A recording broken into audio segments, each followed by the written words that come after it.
السلام عليكم ورحمة الله وبركاته. أخيرتا مeel kastaad caalamka daafiisa dacladiisa ka joogtiin waad salaamay. Soomaalidu waxay ku maamaadaa ismina aadan iswa arin baa kilkeysay. Alxamdulillah waa caafimaad qabaa. Aan waxaan rajeynayaa sida anoo caafimaad qabo hortiin aanu joogo idinkana in caafimaad u qabtiin. Dee hawlo iyo adduun baa la iska galay. Wax kale kumaana maqnayn. Please waxaan ka codsanayaa fadlan walaalahayga qaaliga ah haddaad hore noola joogtay subscribe noo saar haddaad nagu cusub tahay haddana fadlan subscribe noo saar like-ta igu caawi dhiirigelin bay ii tahay inaad soo horjoogsado maalin kasta maxaan ku raada videoga haddaa ka hesha share dha dadkaaga la wadaag haddaa rabtiin inaad ra'yi kasoo dhiibatid commentiga igu soo gudbi igu soo qor wixii aad rabtiin inaad idinkala soo hadlo amaan kasoo hadlo haddii aan la yiraahdo maanta xaaladdu way adag tahay telefoonna maahaane kamarada gacanta ku hayaa mahay baalkaa saaran jiray muddadan safar ayaan ku maqnaa anyway maxay noo kala dambeysay tihiin maanta mawduucaan raba inaan ka hadlo waxay tahay ama wuxuu yahay dhibaatooyinka social media leeyahay iyo dhibaatooyinka Soomaalida ay dadku isku hayaan waad aragtaan maalin walba dad unbaa is haysta inaga unbaa isku maqan meeshii dadkii kaleeto ay adduunka hiigsanayaan ay gaaraan inay dayaxa gaaraan ama inay wax qabsadaan inay intay dadku iyagu wax istareen ay dadka kaleeto oo la nool ay xataa ay caawiyaan waad aragteen wadankeena يعني ما أهن دد ودن دقالة لا أنا منهن لكن وحنا نقول سيدا حلا صبح لهين ودم هذا أن كنا لهين ما أنت وسترين كانت رزقة أما قربها وحي جارين حتى سيدا أنا وقله مركي شقة أنتو نقول هذا وقله مركي يعني أن حنوصلنا هو كلته حدانا شقينين إن الدولة دكعاوسو أو العق أتكون ولاتي لوكسيو إن كسته سمح بدن حين بس قفك إنه صن يعني باهي ولمن أما باهي سن noloshiisa oo darbiyada u seexan ay ku taxadireen ay ku tala galeen maxaan ku dhahaa qofka marka uu bini aadanka marka noloshaas oo kale uu marayo dadkii adduunyada aan joognay hiigsanayaan haddana aragayno dadkeeni qalbi jab baan walba inaynu ku noqoto inaanu aragno wiil gabar la tirsanaya gabar wiil la tirsanaysa maxaan ku dhahaa hooyo isa soo qaawinaysa gabdhihii Soomaalida iyo wiilasha Soomaalida wax way wada bateen qurbaha waxa joogay ilaa waxa isleen wax qofna kaama qaadi karo yani ma oga in ilaahay la xisaabtamayo ama inuu ilaahay yani adduunkan qof walba u keenay sidoo wax yani wax ku qabsan la akhriya adduunba weel u qasbanahay intaan adduunka joognana inuu amal ka samaysano wanaagsan oo aynu wax samaysano aakhirana amal falano oo qof walba u geeyo muslim ah qof kasta oo Soomaaliya waxaana dad boqolkiiba boqol jira maanta dad muslim yihiin dad isku afanahay dad isku diinanahay dad isku dhaqanahay dad isku garaadaan yani inkastoo nahayn laakiin inta kale inuu ka simanahay magac baynu ka simanahay muuqaal baynu ka simanahay maxaan ku dhahaa diintii baynu ka simanahay dalkii baynu ka simanahay afkii baynu ka simanahay diintii baynu ka simanahay bal fiiri ya waxaad arkaysaa hadda wadamada carabta ma la dhihi karo waa wadan boqolkiiba boqol يعني أو مسلم هذانا اللي واحد صومال واحد أركان قفك مركو عربي قاد إنه يعني شقي هاي هذا حيان هريته waxaan la qoslo oo maaldood arkay nin baa nin kala wareysanaya markuu sidoo u hadlay carabiga ma aqaani reality laakiin qof farankiga ii fasiray wuxuu leeyahay markaas waxaan ku dhahay sheekha muxaadaradu jeedinay maxay tahay يعني aqoon darada markaas uu sheekhan wuxuu ka hadlayaa sidii gabayaasha carabiga oo kale yani Soomaali u gabaydo oo kale ayuu carabi ku gabayaa oo wuxuu sheegaya waxyaabo carabiga oo tabanayo oo uga hadlaya anyway yana hadalni ku daalinin waxaan leeyahay maanta marka waxa jira adduunka waa aragteen dhaqaale daraa ku dhacday adduunka waa aragteen dhibaatooyin badan baa iska jira aakhir zaman baa lagu jiraa gabdhaheeni iyo ka moodid gabar walba inay quruxdeedii ay noqotay inay is soo qaawiso ama maray ku dhagan soo qaadato ama diricayba qabtay isku dhajiso inay sharaf tahay waxaas ama magac ay ku helayso ama meel ay ku gaarayso rag ma dhihi karee wiilashan halaabay ee khaniisiinta ah ee dabadooda soo qaawisanaya maxaan ku dhahaa waa waxyaabaha dhibaatooyinka ay leedahay qurbaha soo xagrateen maaha marka hadalku wuxuu yahay yaa Soomaali waxay tiraahdaa sidee xeego loo xigtaa ilkana ku nabad galaan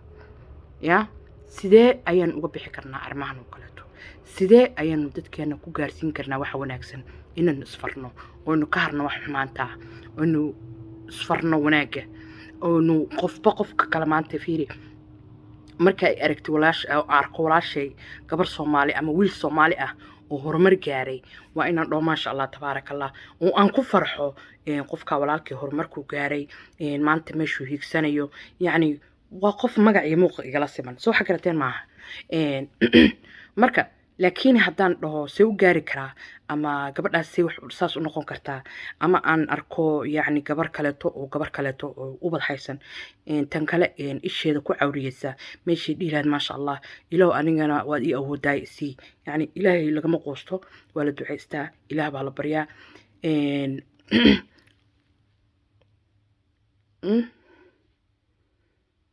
ilmayaasheeni marka iyagana dhexday ka baxeen ma qurbaha waddan kastaba ha noqdee America ha noqdo Yurub ha noqdo Canada ha noqdo Australia ha noqdo Asia ha noqdo Carabaha ha noqdo ilmaheena Soomaaliya oo dhan waa ku halaabeen especially qurbaha ama Yurub ama America ama Canada ama Australia dadka ugu badan dhalinyarada ugu badan oo halaabay waa dadkeeni jeelashay ku jiraan war xataa qaarkood lagama hayo waalidkood inuu dhintay inuu nool yahay warka ma hayaan heerkan waxa gaarsiiyay waa dad la'aan iyo dad la'aan ilmuhu markuu wax kaaga baahan yahay waxtar kaaga baahan yahay waa intuu yar yahay ama duco ku kaalmee ama aqli ku kaalmee soo waxa garta ma qofka kale oo weyn oo ilmuhu markuu ka weynaado xataa inagu mar walba ilmaha maynu xoorno laakiin maanu barno sida wax u qabsadaan maynu barno sida wax u qabsadaan ama ay wax isku taraan ama ay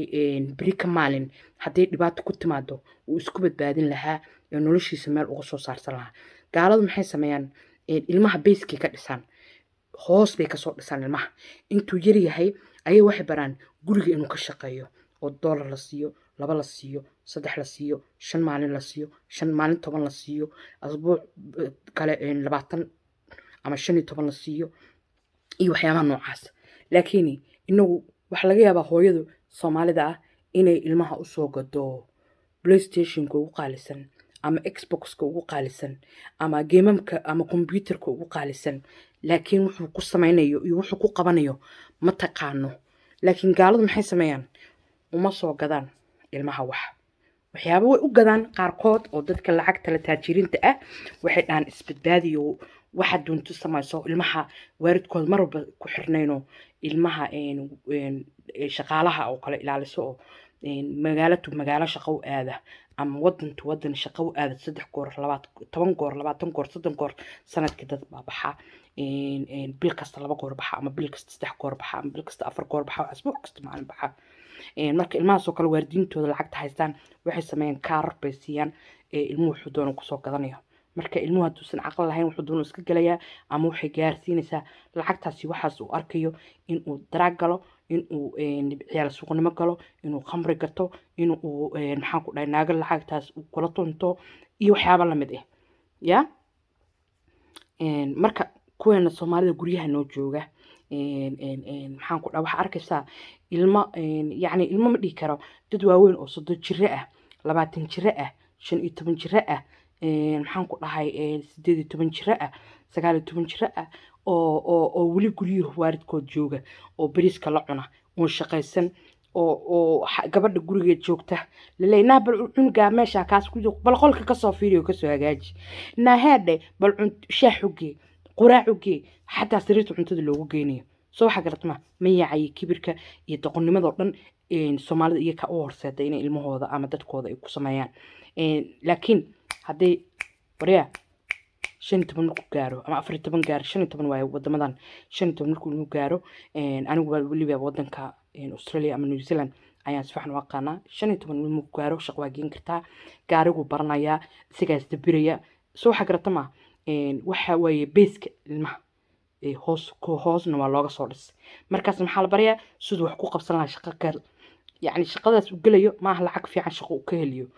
boqolkiiba 10 baa la siinayaa ama boqolkiiba 50 astaghfirullah boqolkiiba 50 meeshuu qofku weyn uu ka qaadanayo $1,000 oo kale asbuucii ama labadii asbuuc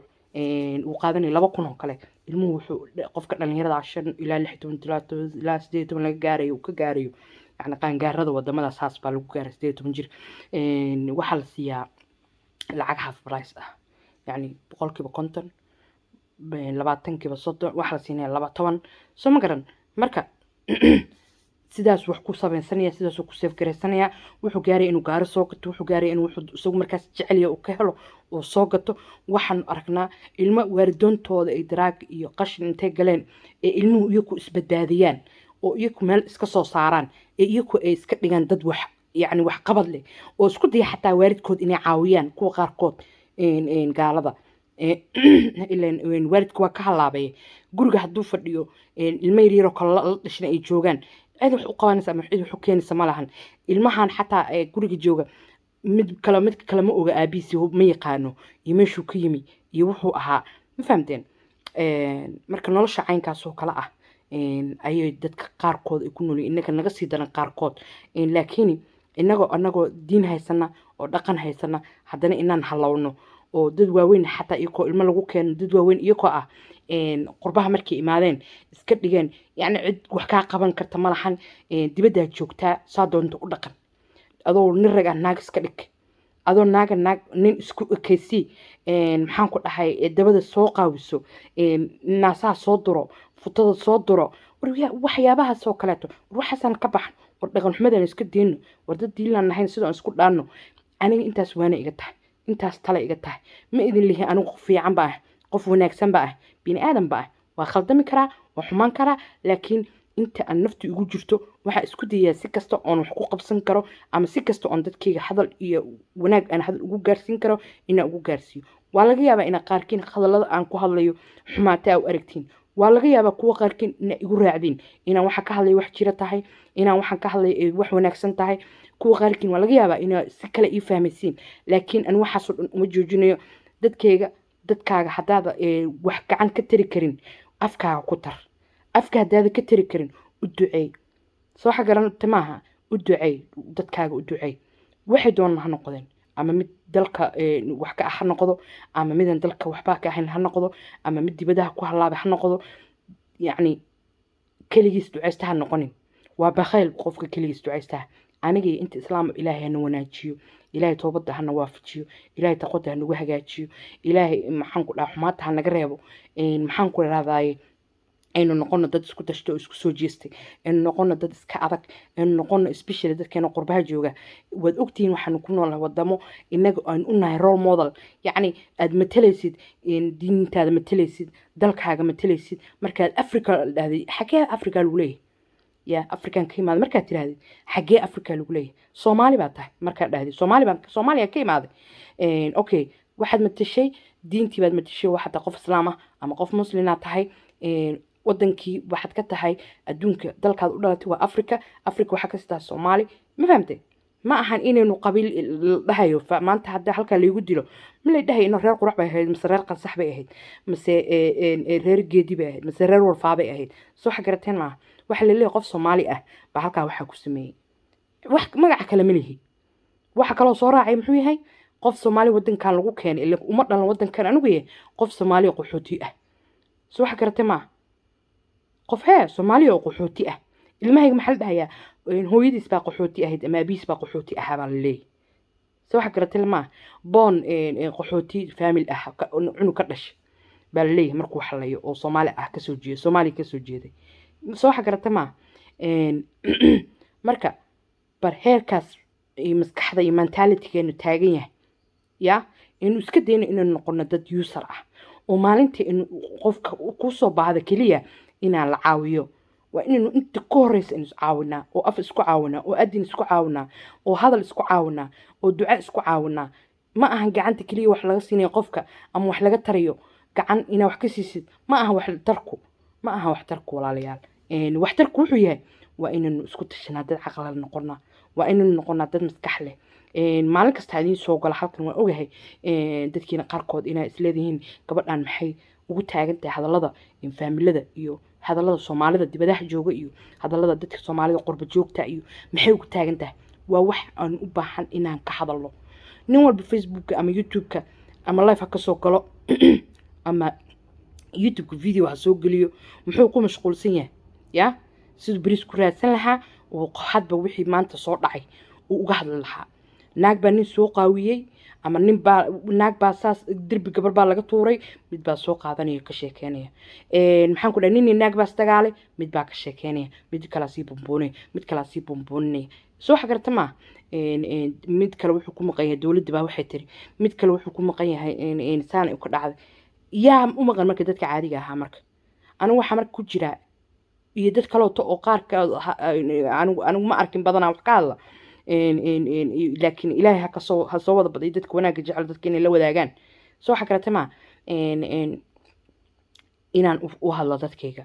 oo ugu hadlo afkayga wax ugu hadlo ugu taro hortay midda labaato wax rabi inaan ka hadlo oo dhibaato aan maalin dhoweed arkay oo aad uga murugooday oo aad uga xumaaday gabar Soomaali oo gabar kaleeto oo Soomaali ah dhagax ku garaacaysa maxay ugu garaacay ninkayga la hadash soo xagarata ma aad baan u cambaarinaya dadka Puntland ka soo jeeda especially gabadha yartahay Soomaaliya maxaan ku dhahay Boosaaso maxaan ku raadayay sida xun loogu jir dilay oo waliba video intii laga soo duubay social media hala soo dhigay maxaa la yiraahdaa marka wuxuu noqday qurbaha ama social media maxaan ku dhahay maxkamadii Soomaalida ma maxkamadii Soomaalida isku bedeshay waryaaraheen sidaad isku dhaano waryaaraheen hadallada aan iska deeno iyo xumaatada dadka aan raadinayno gabar haddii candufo min lagu tufo ama gabar lagu tufo ama qof wax lagu sameeyo gabdho yaryar iyo kun waxa u jeeda maalin hore Mareykanka gaari intay iska soo buuxiyeen suuqa dhexdiisa isku dilayaan oo isku maxaan ku dhahay maryaha iskaga jeexjeexayaan oo hooyooyina ku dhex jiraan war waxaas oo kaleeto inuu ka dhamaano waxaas oo kale inuu iska deeno oo aynu kala xishoono oo aynu kala dhamaano soo xagartay ma marka ilma adaryaalow halkaasaan hadalkii ku dhamaynaya waxaan idinka codsanayaa oo si xushmad iyo walaaltinimo leh idinka codsanayaa videoga haddaa ka heshay ra'yigaaga uga soo dhiibo commentiga ka soo bixi inaad videoga subscribe ii saartid inaad dadkaaga la wadaagtid share dhahdid inaad like ii saartid like waxay iga dhiirigelinaysaa in aan ahay walaashiina jirta oo maalin walba halkan idin soo fadhida oo jecel inaan wanaag idin la wadaago oo jecel inaan maalin walba yani maaragtay halkan aan kasoo muuqdo aad baan u mahadsantihiin wasalaamu calaykum waraxmatullaahi wabarakaatu isma dhaaf